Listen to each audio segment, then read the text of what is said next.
nabili nito mga tol. Etong error na to, yung lagpas yung kwelyo ng ating 20 pesos na coins. No. Tuloy-tuloy pa naman tayo nabili. Tapos ngayon may hinahanap akong bago. May hinahanap ako ngayon eh. Pero ito tuloy-tuloy tayo no na naghahanap tayo nito. Kasi alam ko masasaid din yan eh. Mabibilang natin yan kung ilan lang yung error na yon. So ngayon pagka napasa akin lahat yung error na ganon, yung lagpas yung kwelyo, mataas ang value, magiging value nun eh pagka yung naitago ko lahat yung ganon tapos ako lang yung meron nung ganong error, no? Ano daw? Uubusin daw at bibilhin lahat ni Sir Alan Bartolome ang lahat ng 20 pesos lagpas kwelyo. Ang tanong, kaya ba niya? Lamang ang may alam.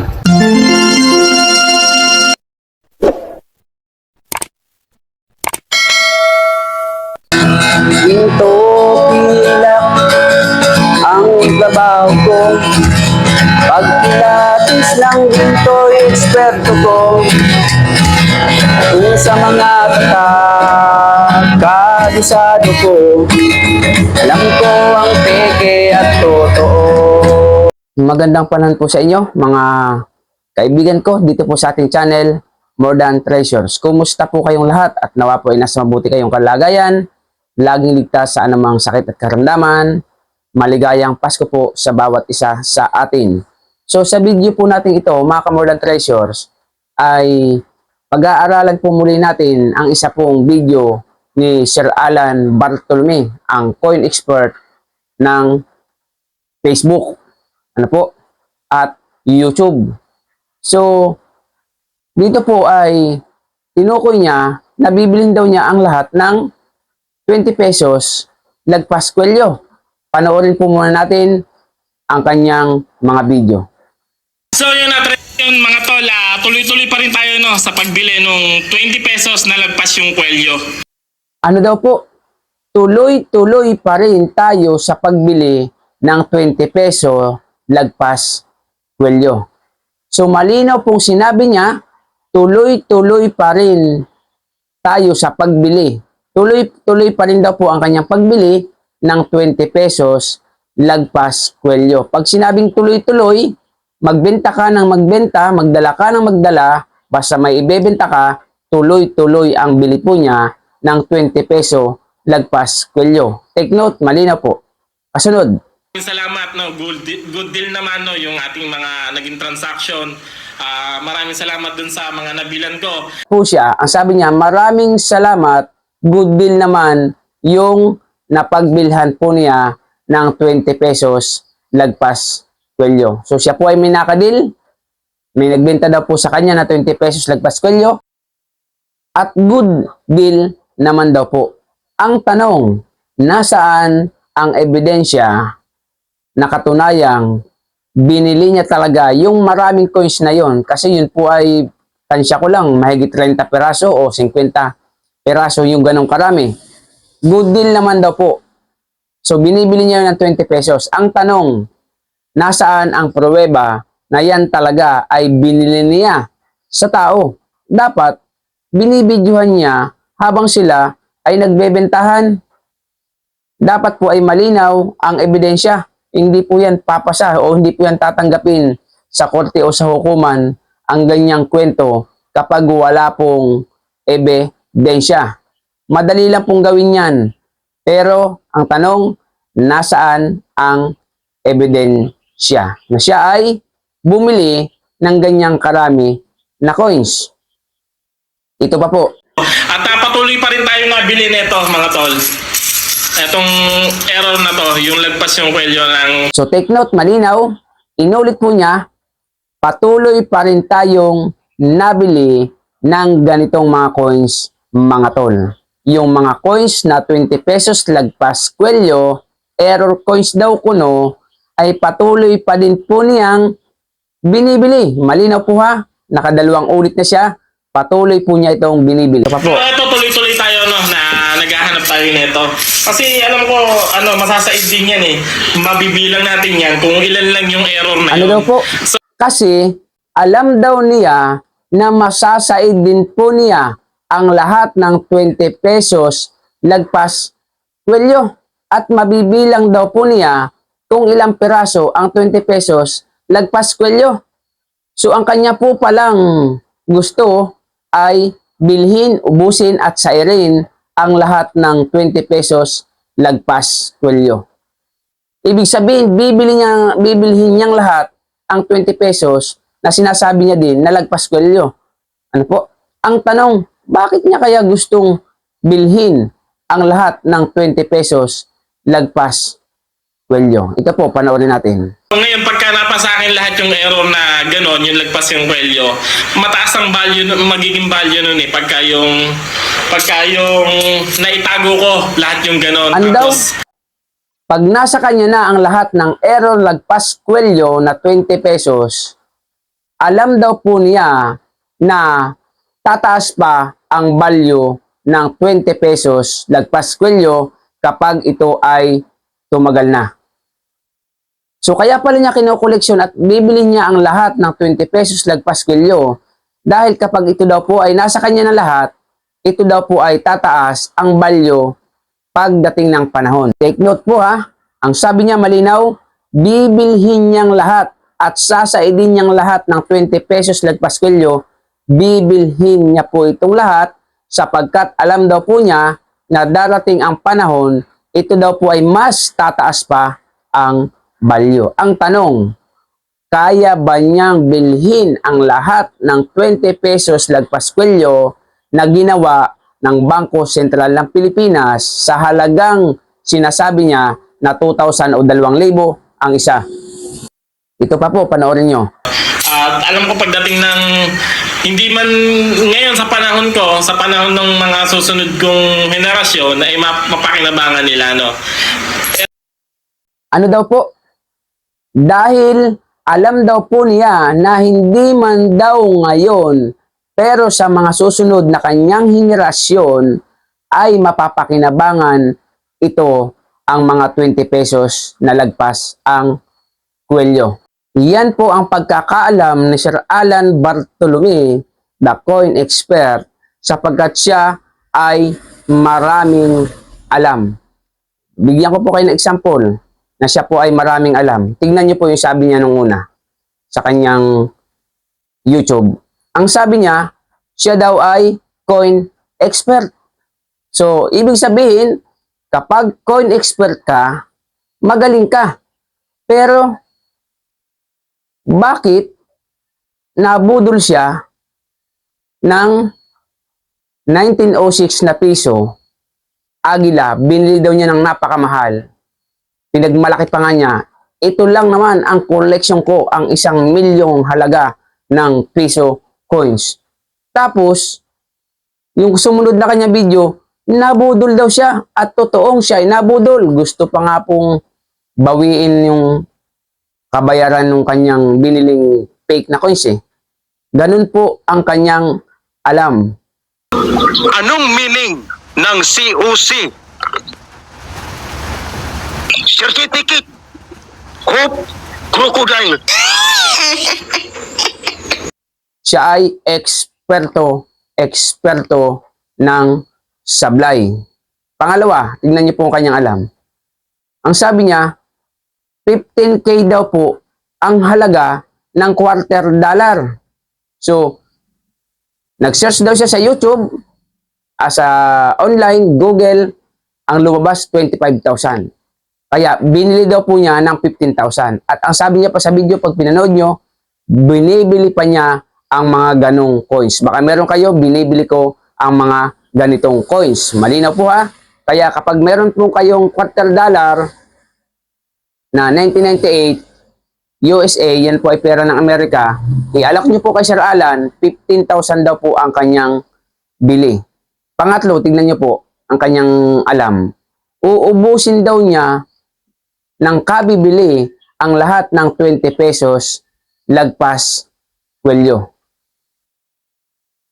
Bakit?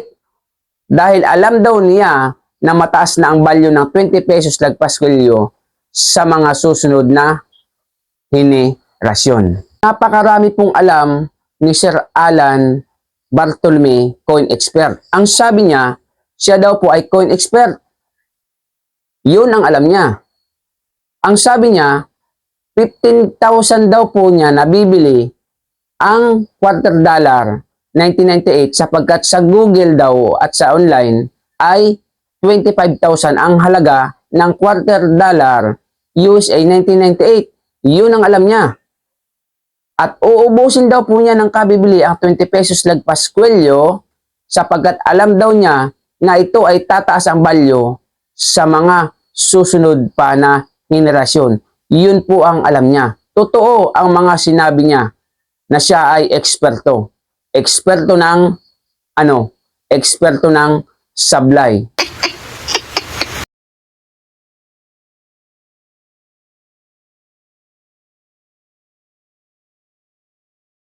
Bakit? Bakit po siya naging eksperto ng sablay? Bumili ba naman ng 1906? Pinagmalaki pa. Ito lang naman ang aking koleksyon. Ang coins, piso na 1 million ang halaga. Tapos, sumunod na vlog, nabudol siya at gusto pang bawiin yung kabayaran na naibahid na niya sa coins na binili na. Kasalanan ba naman ng may-ari ng coins yung nabili mo ang kanyang coins? Nananahimik, bibilhin mo, tapos babawiin mo ng fake pala. So, yun po ang alam niya. Ano po? At siya po ay eksperto din ng kasinungalingan. Bakit? Ang sabi niya, bibilhin daw po niya ang lahat ng 20 pesos lagpas kwelyo sa halagang 2,000. Ano pang sabi niya? Sasaidin daw po niya lahat. Uubusin niya ang lahat. At malalaman niya kung ilang piraso ang ginawa ng Bangko Sentral ng Pilipinas na 20 pesos lagpas kwelyo. At kapag ito daw po ay nabili na niyang lahat, tataas daw po ang value nito sapagkat nasa kanya na ang lahat. At pagdating ng panahon sa susunod na henerasyon, mas pakikinabangan pa ng kanyang mga susunod na henerasyon sapagkat tataas pa daw po ang value. Kaya kapag meron kayong 20 pesos lagpas kwelyo, agad niyong ibenta kay Sir Alan sapagkat sasaidin niya daw po ang lahat ng 20 pesos lagpas kwelyo na ginawa ng Bangko Sentral ng Pilipinas. Bibilhin niyang lahat. Ang tanong, totoo ba? Bilhin mo na lahat, Sir Alan.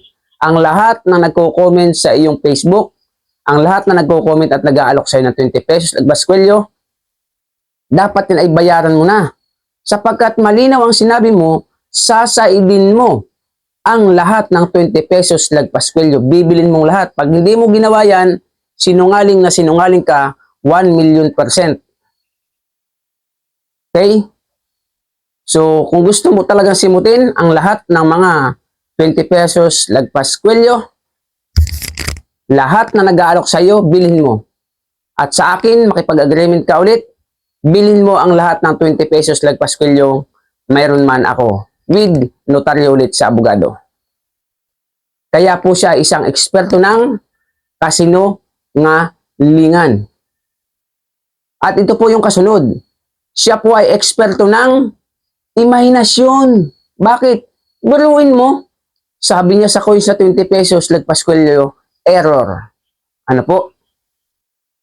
Pinangangalandakan niya na ito ay common error. Tapos, ang sabi niya, pagdating daw po sa mga susunod na henerasyon, tataas daw po ang value nito.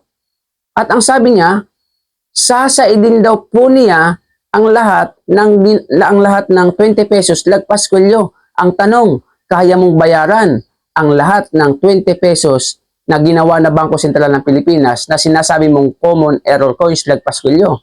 Ang tanong, kaya mo? At binigyan pa niya ng mataas na halaga sa susunod na henerasyon. Ano po? Ibig sabihin, siya ay eksperto ng imahinasyon. Can you imagine that, mga ka-more than treasures? Ang 20 pesos lagpas kwelyo is composed of nickel and bronze. Ano po? Ngayon, paano magmamahal ng mas higit pa sa presyo niya? Kasi ang presyo niya sa 20 pesos ngayon is 2,000. Pagdating daw po ng mga susunod niyang henerasyon, mas magmamahal pa. O wag na nating patasin, mas magmamahal, doblehin na lang natin. Halimbawa, maging 4,000 na sa susunod na henerasyon. Ang tanong, papaanong magmamahal sa susunod na henerasyon at papaanong magkakahalaga ng 2,000 sa ngayon ang 20 pesos lagpas kwelyo, gayong iyan ay copper and nickel lamang. Tanso po ang gilid niyan. Nikilado po ang gitna niyan, yung puti. Papaano yan magiging mataas ang halaga sa susunod na henerasyon, gayong hindi naman yan gawa sa precious metal. Kung yan po ay gawa sa precious metal like silver and gold at sa mga iba pang precious metal, platinum, totoo ang sinasabi niya na yan ay magmamahal pa sa mga susunod na henerasyon.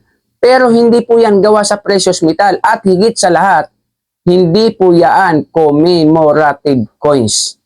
Wala po yaang magandang kwento, hindi po yan simbolo ng pag-alaala ng pangyayari o mahalagang pangyayari sa ating bansa.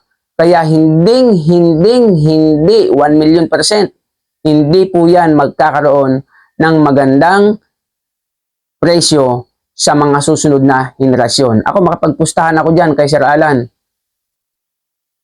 Sa susunod na henerasyon, magpi-phase out po yan. Papalitan po yan ng bagong pera ayon sa gusto ng magiging presidente ng Pilipinas. Pag yan po ay pinace out, wala na po yang halaga. Sapagkat hindi po yan commemorative, hindi po yan gawa sa mga precious metal. Imagine niyo po ang imahinasyon ni Sir Alan. Saan kaya kumukuha ng ano ito? Hindi naman natin kasi masabing kumukuha ng galing. Kasi nung bayaran yung 1906 na peke, bayaran ng malaking halaga at binabawi pa yung pera. Hindi naman natin pwedeng sabing saan kumukuha ng galing. Kasi ang presyo sa $250, 15,000. Hindi naman natin pwedeng sabing saan kumukuha ng galing.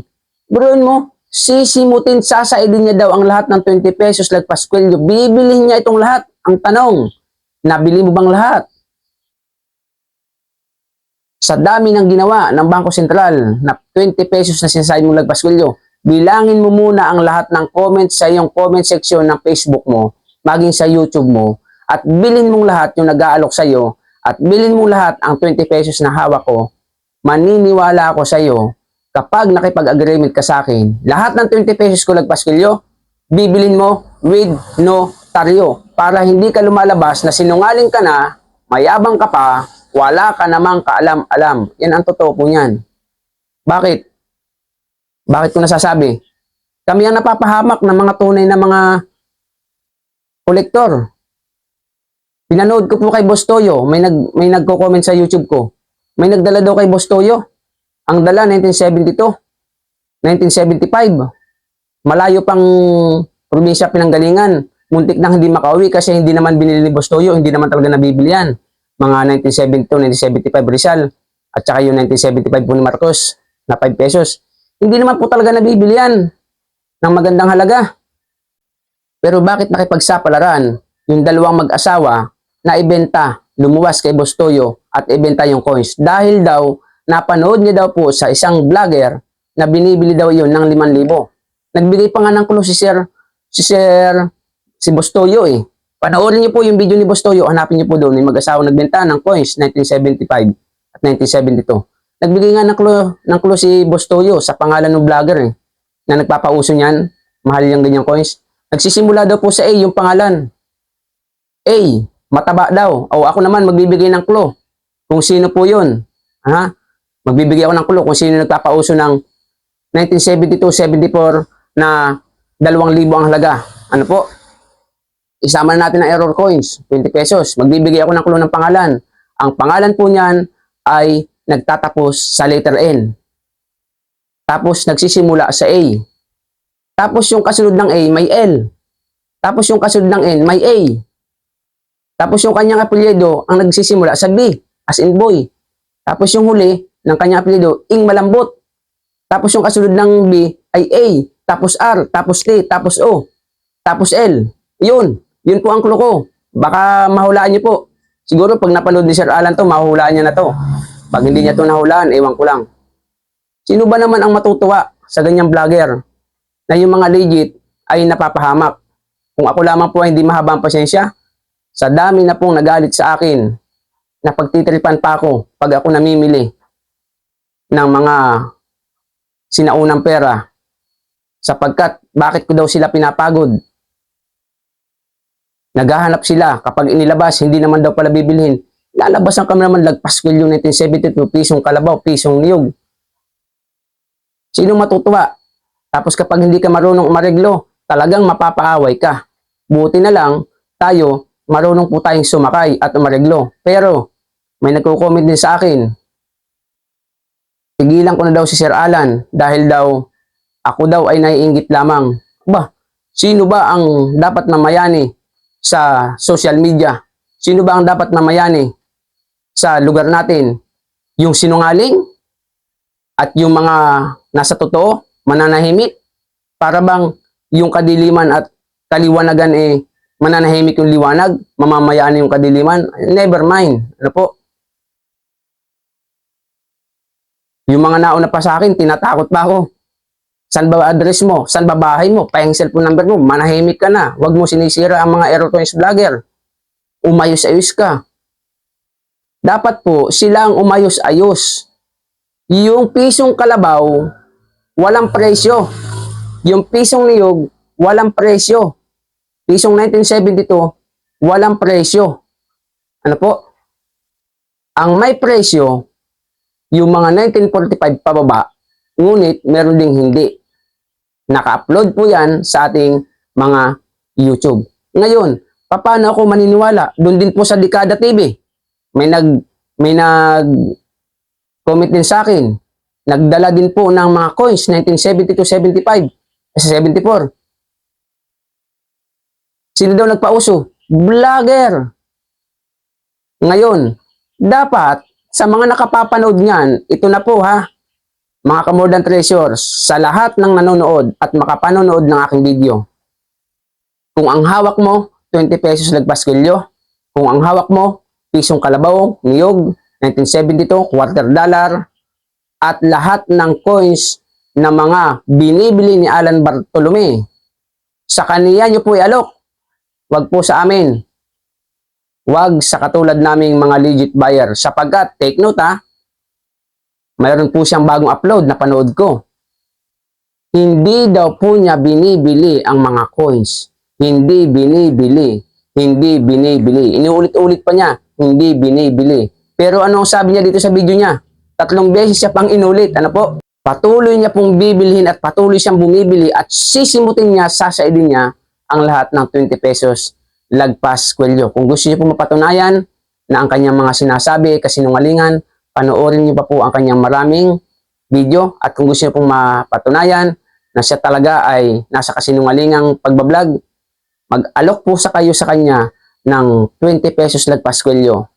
Kailangan sa lahat ng nag-aalok kay Sir Alan, nagko-comment sa kanyang Facebook, wala nang follow, like, and share. Kahit nga nakapalo, like, and share, hindi niya binibili. Pipili lang daw. Kailan lang siya pumipili at pinakikita sa camera?